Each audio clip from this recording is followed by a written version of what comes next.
हम time travel कर सकते हैं तो यस, हम किसी ब्लैक होल में गिरकर दूसरी दुनिया में जा सकते हैं।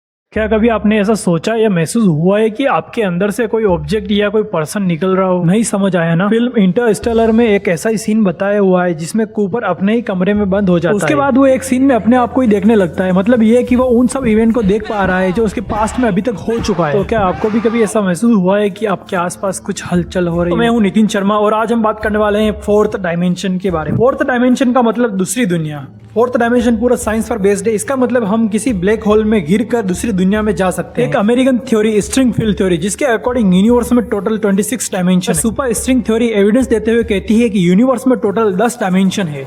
तो क्या हम आम इंसान इन डायमेंशन में जा सकते हैं? अगर हाँ तो कैसे? अल्बर्ट आइंस्टाइन ने इसे समझकर अपनी दो थ्योरी दी, जिसमें पहली है स्पेशल रिलेटिविटी, जिसमें उनका कहना है कि टाइम और स्पेस एक ही फैब्रिक का पार्ट है और टाइम रिलेटिव होता है, मोशन के हिसाब से चेंज होता है। परंतु जो दूसरी थ्योरी है वो जनरल रिलेटिविटी के ऊपर बेस्ड है, जिसका मतलब ग्रेविटी स्पेस टाइम को बेंड करती है, जिससे ऑब्जेक्ट कर्व पैथ को फॉलो करते हैं। मतलब फोर्थ डायमेंशन एक एक्स्ट्रा जगह नहीं है, बल्कि टाइम का एक डायनेमिक एस्पेक्ट है जो स्पीड और ग्रेविटी के साथ चेंज होता है। चलो इसे हम थोड़ा और जरिए से समझते हैं। इंटरस्टेलर मूवी में कूपर अपनी बेटी को तो देख पाता है, पर उसकी बेटी नहीं तो उसे समझ पाती है और नहीं उसे देख पाती है। परंतु वियर्डली तरीके से उसको हल्का सा महसूस कर पा रही थी। उसे लग रहा था कि दीवार के पीछे कुछ न कुछ अननोन ऑब्जेक्ट है। जब वह अपने पिता यानी कूपर को ये बताती है तो वो इसे बस वहम कहकर टाल देता है। और असल में वो अननोन ऑब्जेक्ट और कोई नहीं, वो खुद कूपर ही है जो फ्यूचर में जाकर फोर्थ डायमेंशन में फंस जाता है। जैसा कि आपने सुना होगा पैरानॉर्मल एक्टिविटी सच में एग्जिस्ट करती है, जो क्या शायद फोर्थ डायमेंशन में एग्जिस्ट करती है, जो इसी तरह हमसे कांटेक्ट करना चाहती है। अगर उनके पास टाइम चेंज करने वाली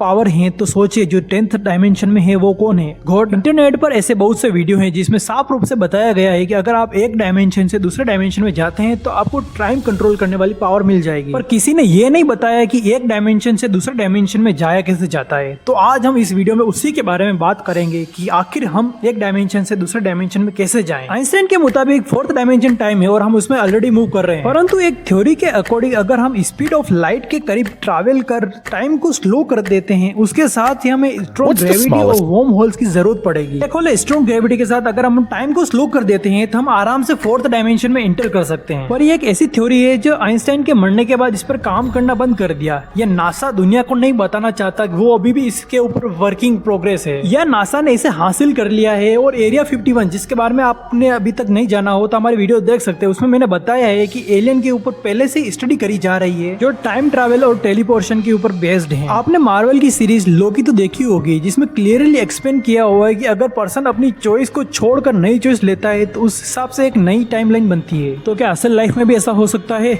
तो हाँ, ये सच है। अमेरिकन हग एवरेट की फेमस थ्योरी के, जिसमें हम लाइफ में कहीं पर भी अगर चॉइस को लेफ्ट करके दूसरी चॉइस को अपन लेते हैं तो अपनी टाइमलाइन दो हिस्सों में बढ़ जाती है। लोकी सीरीज के अकॉर्डिंग उन सभी टाइमलाइन का एक किंग होता है जो एक ऐसे डायमेंशन में बैठा होता है जहाँ पहुंचना बहुत मुश्किल है। शायद जब तक लोग पहुंचेंगे वहां तक तब तक दुनिया का अंत हो चुका होगा। उस सीरीज में अगर आप भी लोकी जैसे फोर्थ डायमेंशन से फिफ्थ डायमेंशन में जा सकते हैं तो आप भी अपनी टाइमलाइन और टाइम को कंट्रोल कर सकते हैं। कितना अच्छा होगा ना? आप अमर रहेंगे और आपकी हर विशेष आपके मन के अकॉर्डिंग पूरी हो जाएगी। क्या ये सच में सच हो सकता है? चलो इसे थोड़ा साइंटिफिक तरीके से समझते हैं। अगर आप किसी एक पॉइंट पर खड़े हैं और आपके आसपास मूवमेंट के लिए प्लेस नहीं है, अगर आपके पॉइंट ए से पॉइंट बी बना दिया जाए तो आप ए पॉइंट और बी पॉइंट के बीच में आराम से मूवमेंट कर सकते हैं। अगर उस पॉइंट को स्क्वायर जैसे बी पॉइंट और सी पॉइंट और डी पॉइंट तक लेके जा सकें तो आप आराम से फ्रीली उस स्क्वायर में मूवमेंट कर सकते हैं। और यही होता है 3D डायमेंशन। और अगर आप इसे भी आगे मूव करना चाहते हैं तो स्क्वायर को थोड़ा और एक्सटेंड करना पड़ेगा। एक्सटेंड करने के बाद वो एक डेसरेक्ट क्यूब बन जाता है, जिसके बाद हम आराम से फोर्थ डायमेंशन में एंटर कर सकते हैं। और इसे ही हम वार्म होल या ब्लैक होल के नाम से जानते हैं। इंटरस्टेलर जैसी मूवी में भी ऐसे ही सीन को बताया है, जिसमें वो किसी एक क्यूब के जरिए फोर्थ डायमेंशन में जाता है और अपनी अर्थ को बचाने की कोशिश करता है। इसके बाद अब आपके मन में ख्याल आया होगा कि क्या हम टाइम ट्रैवल कर सकते हैं?